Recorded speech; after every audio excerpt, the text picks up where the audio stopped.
노혜경의 그 옆세. 이번 주로는 마지막 시간이죠? 예, 시작했습니다. 예, 노혜경의 그 옆세 시작했습니다. 어제까지 예, 제가 그 프레임이란 무엇인가에 대해서 약간 흥분해서 얘기를 했어요.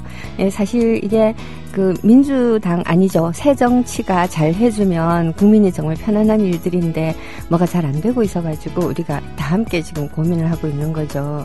자, 이러한 고민, 예, 좋습니다. 예, 고민하는 거죠. 고민하면서 노혜경의 그 옆세 함께 이어가도록 해보겠습니다. 잠시 전하는 말씀을 듣고 돌아올게요. 잠시 전하는 말씀 제대로 전해야 될 텐데요.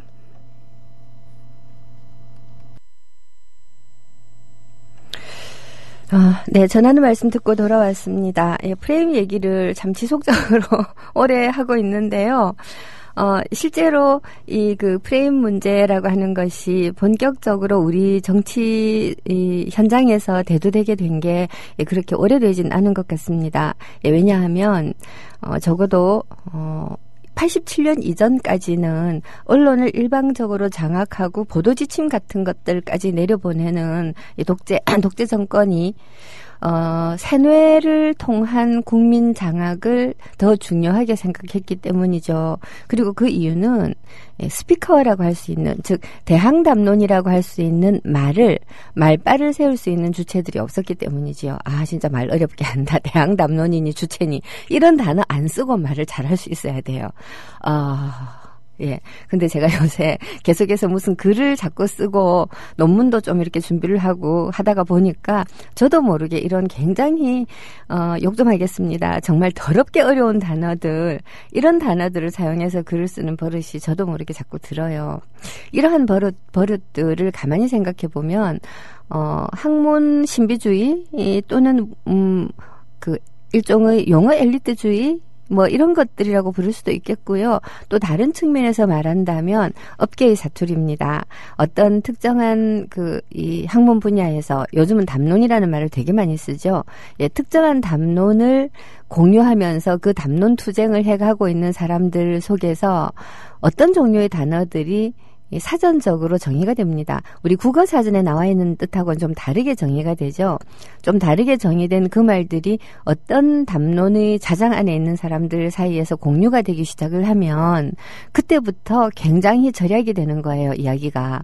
맨 밑바닥, 그야말로 사전적 의미에서부터 시작을 하는 것을 건물의 1층 첫 번째 계단을 오르기 시작하는 것이라고 한다면 이런 이제 어려운 말들 있잖아요. 제가 방금 담론이니 이런 말들도 했지만 담론이라는 말도 마찬가지인데, 이런 말들이 서로 공감이 되는 사람들 사이에서 이야기를 시작하면 3층 9번째 계단에서 시작하는 것과 비슷한 효과가 있고 그렇기 때문에 그런 식으로 자꾸만 어려운 말들을 사용하다가 보면요, 나중에는 펜트하우스까지 가기는 가는데, 예, 자기네들끼리 하는 잠꼬대가 되기가 정말 쉽죠. 예, 저도 잠꼬대를 안 해야 될 텐데 하는 걱정을 하면서 방송에 지금 임하고 있습니다. 노혜경의 그 옆세는 되도록 쉬운 말로 세상 이야기를 풀어가고 좀 더 쉽게 북한을 가까이 다가오게 하고, 예, 이런 방송이 되었으면 하고 바랍니다. 아침에요, 제가 방송국에 오기 위해서 집을 나서다가 안경을 또 놓고 왔다는 걸 깨달았어요. 예, 그래서 서둘러서 집으로 막 뛰어가가지고서 안경을 다시 쓰고 돌아오는데, 한참 오다가 생각해보니까 안경 닦는 수건을 안 가지고 왔어요. 이건 못 돌아갔어요. 그래서 그냥 옷으로 씩씩씩 닦아가면서 지금 보고 있습니다. 예, 그렇게 왔다 갔다 하면서 문득 갑자기 그런 생각이 드는 거예요. 야, 이 상황이 왜 이렇게 촌스럽지? 촌스럽다는 건 무슨 뜻일까요? 촌스럽다는 말의 반대말은 도시스럽다라는 거겠죠. 도회지적이다. 예, 촌스럽다는 말이 반대말을 우리가 촌스럽다 대신 도회지스럽다라고 쓰지를 않고 세련되었다라고 얘기를 합니다. 세련되었다. 아주 잘 다듬어졌다라는 거죠. 인공적이 되었다라는 거. 촌스럽다는 말은 다른 말로 하면 자연스럽다가 될 것이고요. 예, 세련되었다는 말은 다른 말로 하면 인공적이다가 될 텐데, 어쨌든 우리는 세련된 쪽, 촌스럽지 않은 쪽에다가 점수를 주잖아요. 예, 그래서 이 촌스럽다는 말도 의미가 많이 변화한 말인데요. 어떻게 변화했을까? 촌스럽다는 말이 지금 우리가 말하는 것과 같은 촌스럽다, 자연스럽다가 아니라 촌스럽다로 바뀌게 된 건 아무래도 근대라고 하는 것, 물적 근대라고 보통 얘기하잖아요. 이 서구적인 방식으로 생활 양식을 바꾸고 서구적인 기계와 산업 문명의 도움을 받아서 인간이 자연으로부터 많이 벗어나서 옛날에는 노예들이 하던 일들을 기계한테 몽땅 맡기고 조금 편하게 살아보자라고 했으나 그 기계를 사용할 수 있는 돈을 벌기 위해서 여전히 노예처럼 일해야만 하는 현실. 이게 근대가 아닐까라는 생각이 문득 들면서 그게 더 촌스러워라는 생각이 드는 거예요. 그렇다고 해서 제가 오늘 촌스럽다는 얘기를 하려고 한 게 아니고요. 지금 우리 그 박근혜 정권이라든가 또는 그 박근혜 정권에 대항하는 이 새정치가 함께 갇혀 있는 프레임이라고 하는 게 있어요. 이 서로 벗어나지 못하고 갇혀있는 프레임이라고 하는 게, 그게 제가 이렇게 곰곰 생각을 해보면, 우리가 지금 채택하고 있는 민주주의의 형식, 전에부터 얘기했잖아요. 간접민주주의, 대의제민주주의, 또는 우리가 올바르다고 생각하고 있는 시장자본주의의 형식, 주로 금융자본주의로 많이 옮아갔지만은, 자, 이런 것들이 절대로 변경 불가능한 것이고 우리가 지금 채택하고 있는 헌법 제도 안에서 모든 것이 이루어져야 된다라고 하는 그러한 생각이죠. 그래서 툭하면 법에다가 호소하고 마침내는 헌법재판소 들고 가고 헌법소원하고 하는 그 이유가 지금 우리가 선택하고 있는 우리가 지금 살고 있는 제도적 프레임, 이 프레임은 건드리면 안 되고 올바른 것이다 라고 생각을 하고 있기 때문인 거죠. 그런 뜻으로 보면 남한뿐만 아니라 북한도 정말 더럽게 촌스러운 나라예요. 이 남북한 공이 촌스러운 경쟁을 하는 것처럼 보이는데요. 프레임 얘기를 조금 더 확장시켜서 자 그렇다면 우리가 지금 살고 있는 이 프레임은 못 깨는 것일까? 라는 생각을 좀 해보고 싶어집니다. 그 옆에 오늘의 첫 번째 곡으로요. 바보 은투님께서 신청해주신 정태춘의 가을 노래를 듣도록 하겠습니다. 미리 신청을 해주셔서 대단히 감사합니다. 잠깐만, 가을 노래를 들으려니까 이것도 한참이네. 네, 듣겠습니다. 네, 정태춘의 노래, 가을 노래를 들으셨습니다. 노래 참 좋군요. 정태춘 노래 중에 이런 노래 있다는 걸 제가 몰랐던 것 같아요. 물론 모든 걸 제가 다 알라는 법은 없지만, 그래도 정태춘은 제가 아주 등장할 때부터 굉장히 좋아했던 가수인데, 좋은 노래를 불렀군요. 사람이라는 게 그렇잖아요. 이 도시화가 진행될수록 알아야 될 것들이 많아지죠. 알아야 될 것이 많아지는 것들 중에서 우리가 공통으로 알고 있는 것들이 사실은 역사를 바라보는 우리의 관점의 토대가 되고요. 그러한 토대로부터 미래로 나아가는 어떤 종류의 발걸음이 시작이 되는 것이기 때문에 사실 특히 어떤 이 주류에 있는 분들은 주류라고 표현을 하니까 좀 거시기 하긴 하지만 주류라고 합시다. 주류를 차지하고 있는 분들은 많은 국민들이 자신들의 생각과 같은 토대를 가지고 생각하기를 바라게 됩니다. 그래서 설득도 하고 세뇌도 시키고 언론을 통해서 홍보도 하고 또 심지어 대통령 담화문 이런 것들을 통해 가지고 국민들에게 우리는 이렇게 생각하는 것이 맞습니다. 이 문제에 대해서는 이렇게 판단하는 것이 맞습니다. 이 정책은 이렇게 가야 합니다. 라고 얘기를 하기도 하죠. 공통된 것들이 굉장히 중요하기 때문이죠. 근데 이 공통된 것들이 어떤 방식으로 공통되어야 될까요?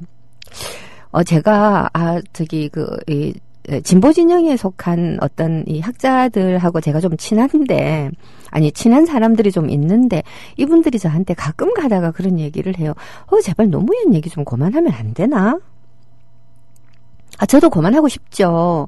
근데 그만하지 못하는 여러 가지 이유 가운데 개인적으로 그분의 죽음이 너무 슬펐다 하는 거 말고도요. 한국의 공적인 인간 가운데서 노무현만 한 사람이 없기 때문이에요. 노무현이 비록 세상의 세계가 어떤 방식으로 변화해야 할까라고 하는, 즉 자본주의가 어떤 방식으로 망해갈까라고 하는 데 대한 통찰력이 없었고, 그리고 그의 주변에 그러한 통찰력을 가지고 노무현에게 조언할 만한 참모들이 없었고, 달리 말하면 사람 보는 눈이 없었고, 이런 많은 결점들을 가지고 있었다 칩시다. 그렇다고 하더라도 한국이라고 하는 나라가 대한민국이 건설되고 나서 정말 얼마나 많은 질곡이 있었어요. 어떻게 해서든지 간에 그 일본의 식민지를 연장하려는 사람들 틈에서 어렵사리 싸웠던 독립투사들이 결국 자기 힘으로 나라를 세우지를 못했어요. 예, 그리고는 미군정에 의지해서 초라하게 국내로 들어올 수밖에 없었던 그러한 여건. 국내에서 어렵사리 건국준비위원회를 세웠더니 북쪽에서는 소련이 밀어버리고 남쪽에서는 미국이 밀어버리던 이러한 상황 속에서 어떻게든 외세에 빌붙어서 난 사람의 영달을 꾀하는 것이 이득이다. 또 그냥 엄마 아버지들은 저 주류 사회에 내 자식을 밀어넣어야지 우리가 편하게 살 수 있다라고 생각하고 딸내미들은 몽땅 공장 보내고 아들 하나 열심히 고시 패스해라라고 막 이렇게 밀어올리고 했던 이러한 그 사회 여건, 이런 문화 풍토 속에서도 굉장히 안정되고 그리고 굉장히 자존심 강하고 기상이 드높고 그리고 무엇보다도 생각하고 반성할 줄 아는 사람으로 어떤 한 사람이 성장했다는 거. 그리고 그 성장한 사람을 세상에 우리가 알아봤잖아요. 알아보고 그를 대통령으로 만들기 위해서 너도 나도 따뜻하게 들어앉아서 잠들어 있던 매트릭스의 고치 속에서 빠져나와가지고 뛰었잖아요, 우리가. 근데 그 사람 얘기를 어떻게 안 할 수가 있겠어요. 저는 마음을 바꿨습니다. 괴로워서 안 하려고 했고 그리고 그를 극복해야 된다는 생각이 안 하려고 했지만 말함으로써 극복해야 된다라는 생각이 요즘은 정말 많이 들어요. 말함으로써 극복해야 된다. 저는요, 대한민국 역사상에서 전공법으로 보수의 프레임을 일시적이나마 감당했던 유일한 사람이 노무현이라고 생각합니다. 노무현 정도가 안 되면 전공법 하면 안 돼요. 말이 좀 잘못되었나? 노무현 정도가 안 되면서 검토도 없이 전공법을 선택하려고 하면 안 된다라는 말입니다. 노 대통령도 여러 가지 실패를 했어요. 예를 들어서 자기가 대통령이기 때문에 대연정을 제안을 하면 새누리당이 자기의 진심을 이해하고 받아주리라고 생각한 것, 이런 것들 순진한 부분들이 있었지만 노 대통령이 기본적으로 가지고 있었던 민주주의에 대한 생각은 저는 굉장히 중요하다고 생각하는데요.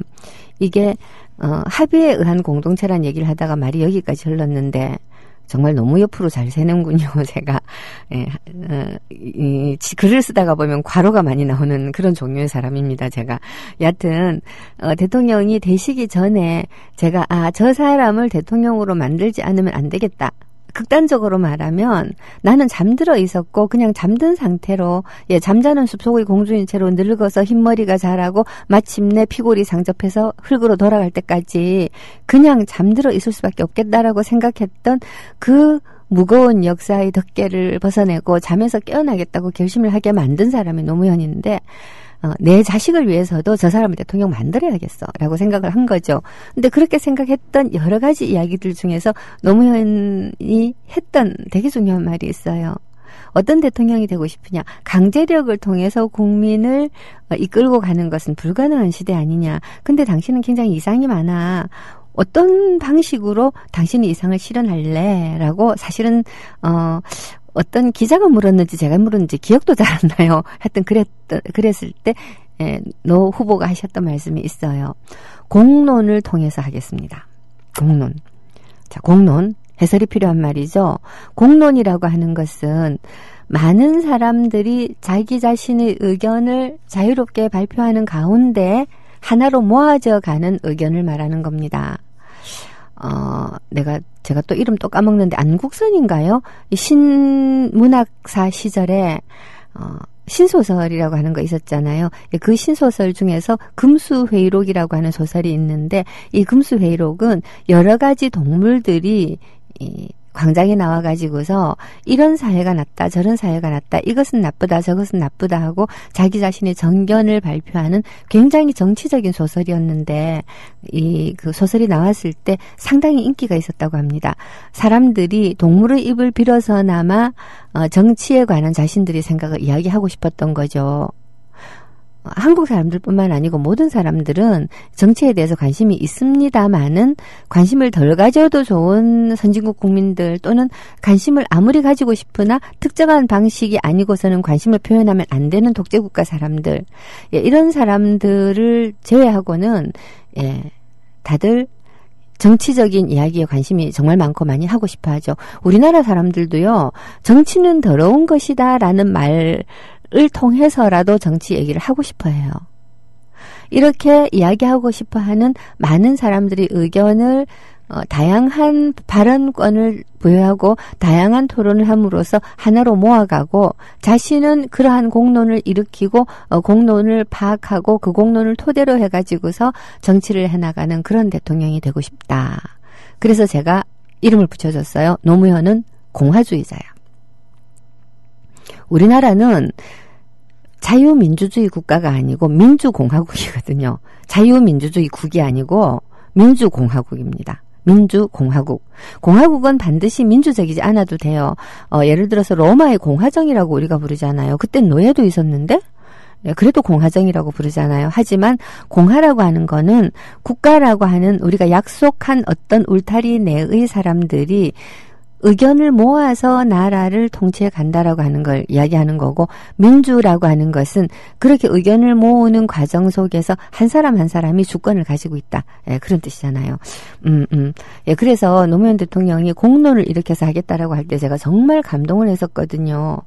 예, 바로 그러한 공론. 바로 그러한 공론 너무나 중요한 거죠. 자, 또 노래 한 곡 듣겠습니다. 신청곡이 제가 못 찾았는데, 예, 아직 신청곡이 없는 거죠? 예, 신청곡이 없어서, 예, 제가 골라온 곡을, 들려드리도록 하겠습니다. 자, 이, 배인숙이 불러드립니다. 누구라도 그러하듯이. 이 곡 듣고 나서, 보니까 신청한 곡 있긴 있는데 지금 제가 못 찾겠어요. 예, 누구라도 그러하듯이 들으시고 나서, 그런 다음에 다시 돌아와서 신청곡 찾아드리겠습니다. 네, 누구라도 그러하듯이 배인숙의 노래를 들어보셨습니다. 이 노래가 원래 번안곡이죠. 근데 원곡보다 저는 이 노래가 훨씬 좋은 것 같아요. 네, 여튼 이 공론을 통해서 어떤 이 공통된 의견을 모아가고, 그리고 그 합의를 통해서 우리가 한 걸음 한 걸음 미래로 나아가고 하는 게 아니고, 어떤 특정한 정치 세력이 막강한 언론의 지원 사격을 받으면서 공권력을 이용을 해가지고서 국민들의 생각을 어떤 일정한 방향으로 몰고 갔던 게 독재시대였잖아요. 근데 적어도 이론상으로는 87년 이후에는 독재가 불가능하게 되었습니다. 이론상으로는요. 왜냐하면 이 공권력이 사실 군대를 동원해서 누를 수 없게 되었다라고 하는 것은 공권력이 분명 한계가 있다라는 걸 드러내고요. 그리고 이 박정희 시대가 어쨌거나 간에 미국의 자장 안에 있는 것이니만큼 역사 교육의 일부 또 국어 교육의 일부 이런 것들을 통해서 다소 친일적인 사고방식, 달리 말하면 정치에 무관심한 것이 세련된 것이다 라고 하는 인식들을 많이 퍼뜨리기는 했어도요. 그래도 그 많은 국민들이 대한민국이 민주공화국이고 민주주의라고 하는 것이 선진국스러운 것이다 라고 하는 것은 알고 있었거든요. 참 우리나라 사람들의 고질병이 그거죠. 선진국 탐하기. 우리도 OECD 국가가 되었다라는 이런 의시됨. 우리의 인류대학 다닌다. 이런 자랑. 이런 것들이 모두 1등병 내지는 선진국병 또는 위로 올라가고 싶어하는 병이라고 할 수 있는데, 저는 이런 것이야말로 정말 식민지가 우리에게 남겨놓은 상처라고 생각합니다. 식민지에서 살다가 보면요. 반도인과 내지인 이렇게 딱 구분이 되고 어떻게 아둥바둥해도 우리가 태생적으로 식민지 국민이라고 하는 거를 극복할 수가 없잖아요. 그걸 극복하는 방법이 두 가지가 있는 거죠. 하나는 일본의 마름이 되어서 우리나라 사람들하고 차별화하면서 자기가 높다라고 느끼는 방식이 있는 거고요. 또 하나는 맞서서 싸우는 겁니다. 맞서서 싸우는 거죠. 니네들이 왜 우리 주인이야? 우리도 엄연히 주권을 가지고 있는, 지금은 물리적으로 니네들이 우리를 침탈하고 있을 뿐이지만 엄연히 주권을 가지고 있는 민족이야 라고 하면서 맞서서 싸우는 거, 그렇게 맞서서 싸우면서 우리 자신의 주체를 형성해 가는 거, 어느 쪽을 선택하는 것이 낫겠는가인데 굉장히 많은 사람들이 일본에게 구실구실하면서 우리 안에서 좀 더 올라가는 방법을 선택을 해요. 지금도 그거는 마찬가지죠. 그렇다고 하더라도 이런 인류병이라든가 하는 내면화되어 있는 식민지적인 특성, 이런 것들이 있다고 하더라도 87년 이후에는 어쨌든 이론상으로는 강압적으로 국민들이 머릿속을 하나로 만들기는 굉장히 어려워요. 그래서 선택한 게 일종의 프레임 전쟁이죠. 이러한 이 프레임들 가운데서 적어도 1998년 이전까지 굉장히 막강했던 게 김대중 빨갱이론이었습니다. 저는 부산 사람이기 때문에 김대중 그러면 사람들이 자동으로 떠올리는 이미지들이 뭔지 알아요. 첫째로 전라도, 둘째로 빨갱이. 다시 말해서 김대중 전라도 빨갱이라고 하는 것은 경상도 사람들이 머릿속에 거의 내면화되어 있다시피 한 이미지였던 것입니다. 근데 그 이미지가 어떻게 만들어졌냐? 1971년인가요? 70년인가요? 연도가 정확하게 기억이 안 나네.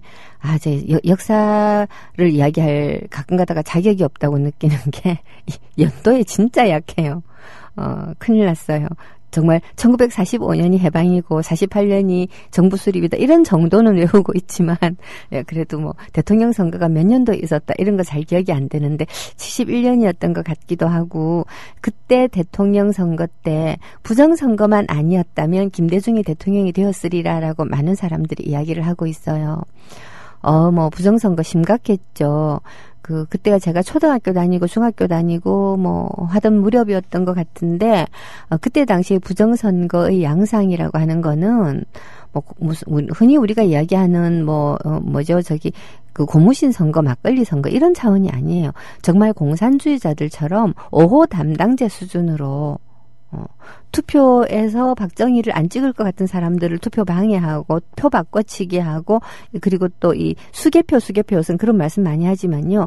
수개표 할 때도 그 100장 안에다가 다른 표 슬쩍슬쩍 끼워 넣고 하는 방식으로 해가지고서는 무지무지하게 무효표 많이 만들고, 무효표만 만드나요? 표 엉터리 집계하고 막 온갖 짓을 다 해갖고 박정희가 이겼어요.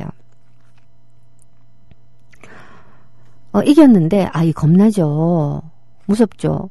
김대중이 그냥 있어가지고서는 말하자면 김대중을 중심으로 해가지고서, 내가 어째서 네 독재의 밑에 깔려갖고 신음하고 살아야 돼. 우리는 너를 극복하고 새로운 민주주의 만들래라고 하는 사람들이 언제라도 뭉칠 수가 있는 거잖아요. 영화 암살에서, 물론 그 영화는 판타지입니다만은 그 판타지 속에서 전지현이 얘기하잖아요. 우리가 계속 싸우고 있다는 것을 알려야지. 어디선가 싸우고 있다는 것을 알려는 줘야지. 사실 이거는 김일성의 보천보 전투에 관한 오마주라고 할 수 있는데요. 동아일보, 그때는 동아일보가 그런대로 좋은 신문이었어요. 조선일보 동아일보를 우리가 친일 신문이다라고 아주 쉽게 얘기하지만, 어떤 사람이 오너가 되고, 그리고 그 오너들이 어느 순간에 살아남겠다라고 결심하면서 일본에 부역을 하는 순간부터가 그들이 친일이었지, 굉장히 저항적인 요소들도 있었던, 적도 있었던 신문이에요. 굉장히 꼬리가 많이 붙네요, 말에. 하여튼 그랬던 적도 있었던 그 동아일보가 보천보에 어떤 비적들이 등장을 해가지고 이 주재서를 점령을 하고 뭐 분탕을 치다가 돌아갔다라고 굉장히 짧게 단신을 실었어요. 2줄인가 정도밖에 안 돼요. 정말 짧아요. 근데 그 단신이 조선의 이 반도 내에 살고 있었던 우리 민족들에게는 어마어마한 희망이었던 것입니다. 누군가가 움직이고 있구나.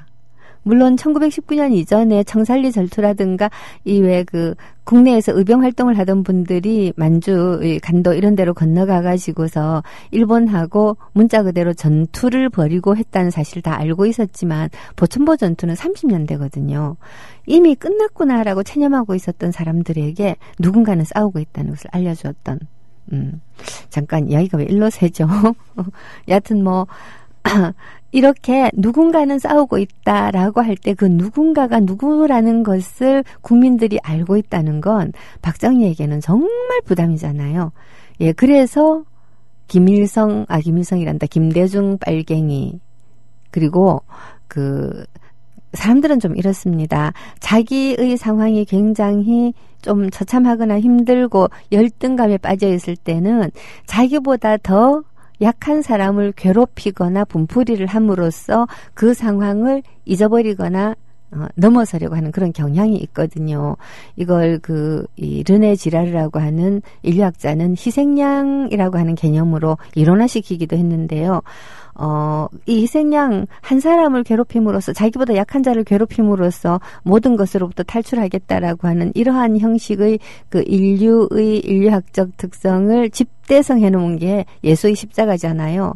하느님의 아들을 죽여 없앰으로써 인간이 예, 그 다음은 신학입니다. 그냥 예, 바로 이러한 방식으로 우리 한국 국내에서도 어떤 왕따 집단을 만드는 거죠. 북한만 가지고서는 국민 전체를 뭉치게 하기 어렵고, 그리고 인구의 한 60-70%가 막강하게 지지해주면 권력은 유지가 되는 것이기 때문에 자기의 출생지이기도 하고, 이 인구가 훨씬 많은 영남 지역을 자기의 지지 기반으로 삼기 위해서 의도적으로 지역 감정을 굉장히 부풀려 올리기 시작을 했던 겁니다. 박정희로서는 나름 그럴 만한 근거가 있었던 게, 사실 전라도가 전체적인 인구로 보면 경상도하고 비슷비슷해요. 지금도 원적으로 따지면 경상도하고 비슷비슷할 거예요. 근데 조국 근대화 5개년 계획의 일환으로 산업화를 이루기 위해서 식량 증산을 해서 값싼 쌀을, 그러니까 먹고 살게는 해줘야 되니까요. 예, 쌀값을 낮춰서 값싼 쌀을 공급함으로써 노동자의 임금을 낮게 유지할 필요가 있었고, 그러기 위해서는 농촌 인구를 줄여야 돼요. 농업을 대형화하고, 그러니까, 예, 조그마한 소규모 영농이 아니라 대형 영농이 돼야 되는 거죠. 논을 반듯반듯하게 반듯반듯하게 해서 기계 영농이 가능하게 하고, 좀 돈이 많은 사람들이 대규모로 농사를 짓게끔 하고, 이렇게 되면서 소규모의 농업과 그리고 소작농들이 몰락을 되게 많이 하고, 그 몰락한 사람들이 도시로 유입이 돼서 값싼 노동력이 되는데, 이 값싼 노동력들이 여러분들도 아시다시피 부울경 지방, 부산, 마산, 창원, 울산, 자, 이런 지역에 몰려들었던 일종의 고무공장, 섬유공장, 또 그때 목재공장, 이런 노동자들이 되는 거죠. 예. 마산의 자유수출단지 이런 데 공원들이 되는 거고요. 자, 이렇게 되니까 영남 지역을, 호남 지역을, 가난한 호남 지역을 왕따시키는 것이 박정희로서는 굉장히 좋은 전략이었는데, 전라도 차별 망각고선 안 되니까 빨갱이론까지 보태는 겁니다. 전라도 출신 김대중이 빨갱이다. 이게 얼마나 막강한 프레임이에요. 아직도 살아남아 있는 프레임이거든요. 그러니까 말하자면 독재자가 자기 자신의 국민을 강압적 방법으로 완전히 억압하기 힘든다라고 생각했을 때 자기에게 대항할 수 있는 적에게 어떤 딱지를 씌우기 시작을 하는 거. 자, 이러한 일들이 87년 이후에는 강압적인 방법을 쓰기가 굉장히 어렵게 되면서 보수 진영들이 굉장히 많이 발달시켜 온 공작이었다라고 저는 생각을 한다는 거죠. 자, 노래 듣겠습니다. 신청곡 아까 와 있었는데 제가 놓치고 넘어갔었죠. 로니님의 박영묘의 나는 외로움 그댄 그리움 신청해 주셨어요. 예, 외로웠던 노 대통령을 생각한다고 하셨는데요. 네, 외로우셨죠?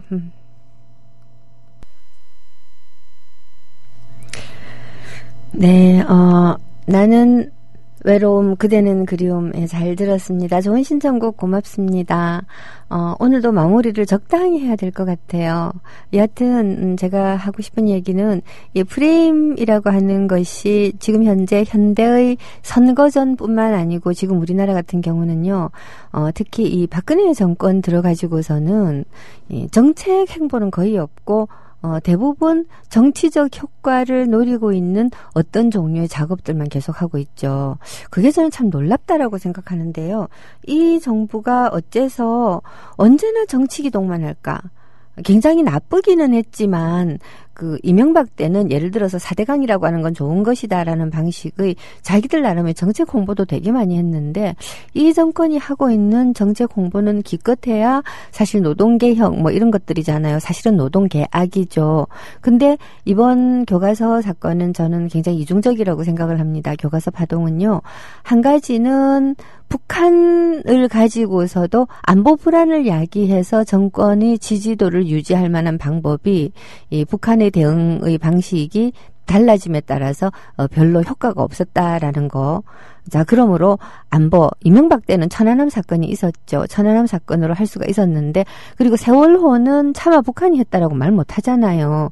자, 그런 세월호 사건을 흐지부지 덮고 가면서 소음을 일으켜가지고서는 사람들에게 피로감을 주어서 세월호를 어느 정도까지는 조용히 시키는데 성공을 했지만, 그러나 이게 언제라도 다시 불붙을 수 있는 그런 종류의 사건이잖아요. 자, 이런 상황 속에서 야심차게 자기들 나름의 4대 개혁을 하겠다고 나섰습니다마는 실질적으로는 아랫돌 빼어서 윗돌 맞고 윗돌 빼어서 아랫돌 괴고 하는 이러한 방식으로 돌려막기식의 정책인데다가 기본적으로 세금을 올리지 않고 할 수 있는 것은 없죠. 세금을 올리고 발상을 바꾸고 생각의 발상을 바꿔야 되는데 이게 이 정권으로서는 안 되는 일입니다. 안 되는 일이니까 어떤 종류의 이 정치적 효과를 극대화시킬 수 있는 정책을 내세움으로써 사람들, 그러니까 이 정치권을 정쟁으로 몰아가고, 정쟁으로 몰아가서 사람들이 정치에 대해서 넌더리를 내게 하면서 결국 정치에 넌더리를 내게 되면 보수가 이기게 돼 있어요. 결국 이기는 전략으로 가겠다라고 하는 게 아닐까라는 생각이 되게 많이 들거든요. 그러기 위해서 아주 정교하게 프레임을 짜서 들고 나옵니다. 이번 교과서 파동에서 실제로는 박근혜가 교과서를 바꾸려고 할 것이다라는 예언은 굉장히 초기부터 있었습니다. 2012년, 13년 이런 때 역사학자들이 박근혜가 대통령이 되면 자기 아버지를 미화 찬양하는 교과서로 바꾸려고 틀림없이 할 것입니다. 라는 얘기들을 했는데 이게 그 차원만은 아닌 거죠.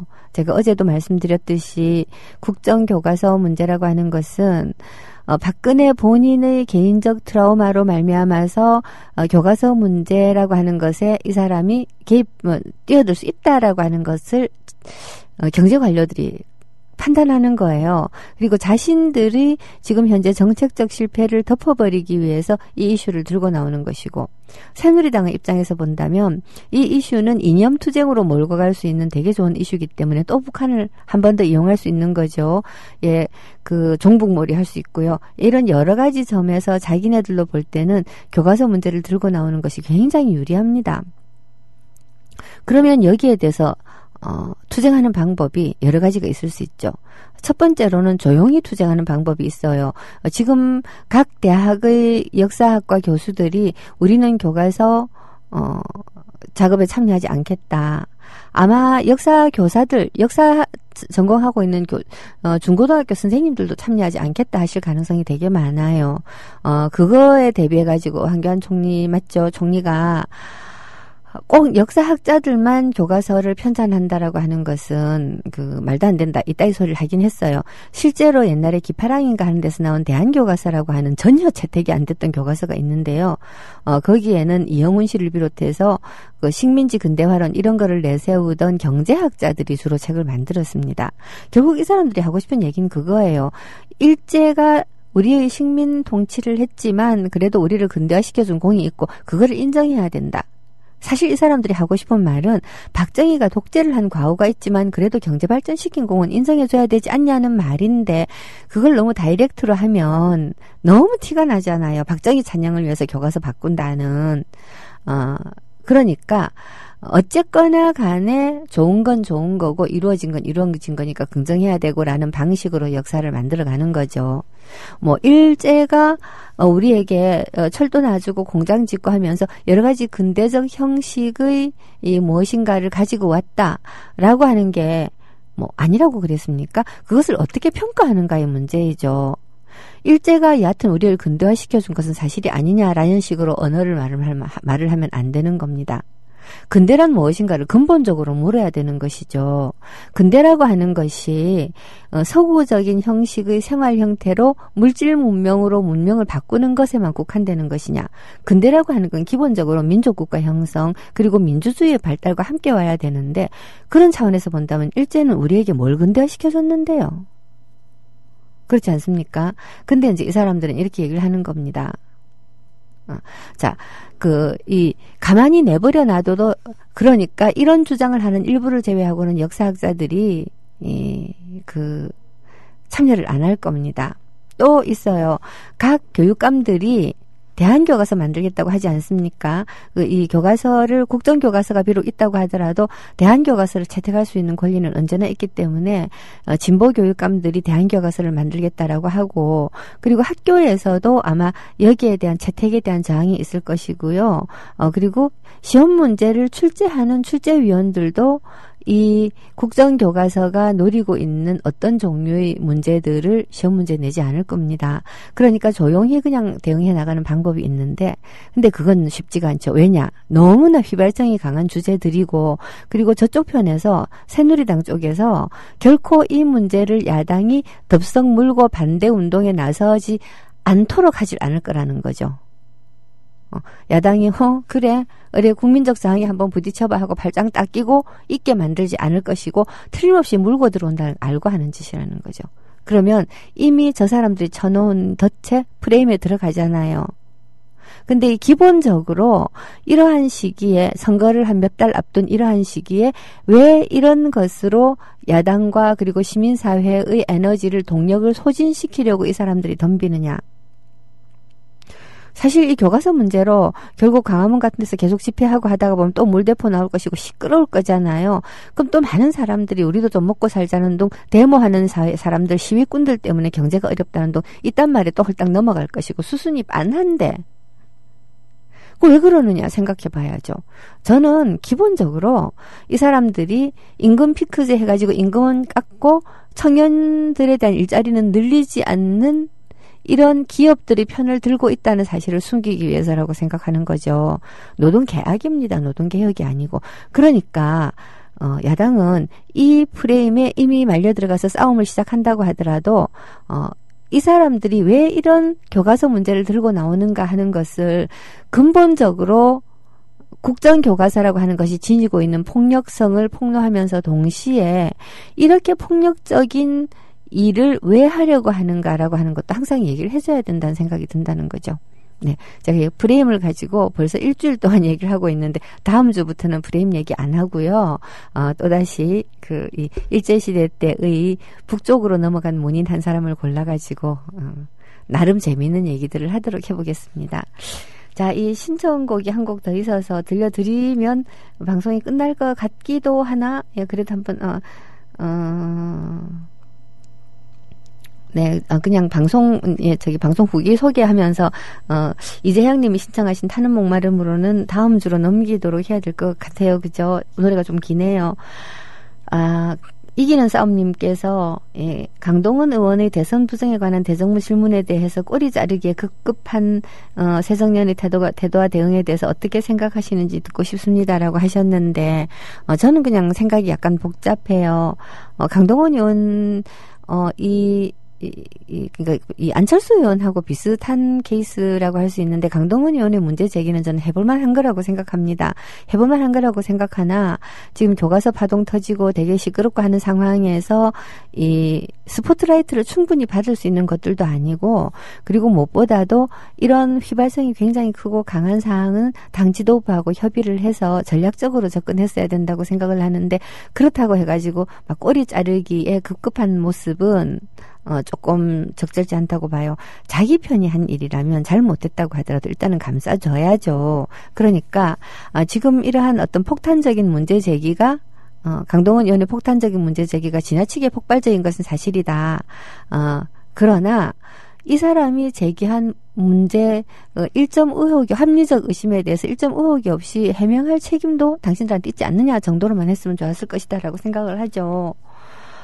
은당님의 신청곡 패티김의 가을을 남기고 간 사랑도 다음 주로 미뤄야 될 것 같아요. 아, 제가 안 까먹어야 되는데 걱정입니다. 예, 그리고요. 아까 누가 질문하셨는데, 제주브랑당님께서 세종연구소 홍현익 박사를 어떻게 생각하시냐고 했는데, 사실 저는 뭐 별로 좋게 생각을 안 합니다. 왜냐하면, 이 세종연구소에 계신 이분이 언제나 정권의 입맛에 맞는 이제 북한 이야기들을 잘 하시는 것 같아요. 특히 최근 들어서도 그렇고요. 기본적으로, 북한 붕괴론 얘기하는 사람들을 저는 별로 신뢰를 안 합니다. 모든 지수가, 이 세상에는 틀림없이 그렇게 될 거다라고는 없기 때문에 물론 갑자기 붕괴할 수도 있죠. 하지만 모든 지수가 북한이 그렇게 쉽게 붕괴하지 않습니다. 예, 그렇다면 그러한 객관적인 정황을 정부에다가 알리고 제대로 된 대비책을 세우게 하는 것이 학자의 소명인데 그냥 종편 이런 데 나와갖고 이 종편 담당자들과 나아가서 정부 당국이 원하는 말만 하고 있는 건 별로 좋은 일이라고 생각 안 해요. 근데 이명박근혜에 수그러든 일반적인 지식인들의 경향이냐라고 하셨는데요. 좀 그런 것 같습니다.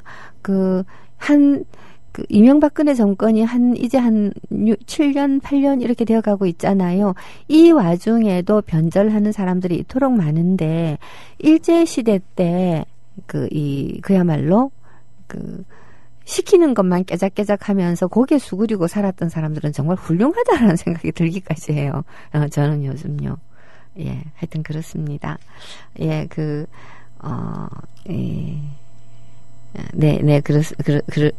그렇습니다. 왜 제가 말을 버벅버벅 하고 있는데요. 자, 이렇게 프레임에 관한 얘기를 제가 되게 길게 했는데, 핵심은 그냥 간단하게 이겁니다.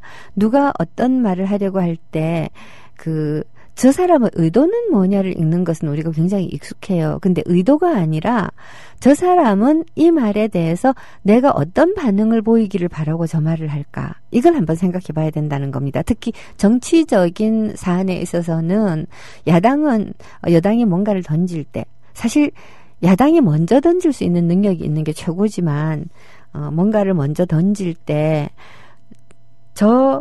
이 이야기는 우리가 어떤 반응을 하기를 바라고 던지는 것일까를 한 번쯤 생각해 볼 필요가 있다. 특히 교과서 같은 건 더 그렇다라는 말씀을 끝으로 오늘 노혜경의 그 엽새는 접도록 하겠습니다.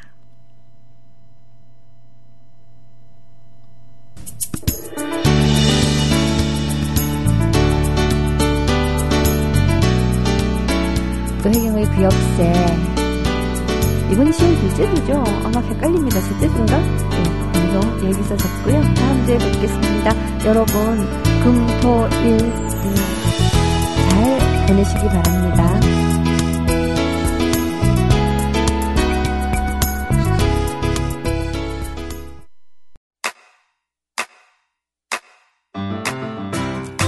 국민 라디오 지지하는 4가지 방법 아시나요? 다운로드하기, 별점 주기, 댓글 달기, 구독하기. 국민 라디오를 보다 많은 이들에게 전할 수 있는 가장 손쉬운 방법. 다운로드하기, 별점 주기, 댓글 달기, 구독하기. 잊지 마세요. 다운로드하기, 별점 주기, 댓글 달기, 구독하기.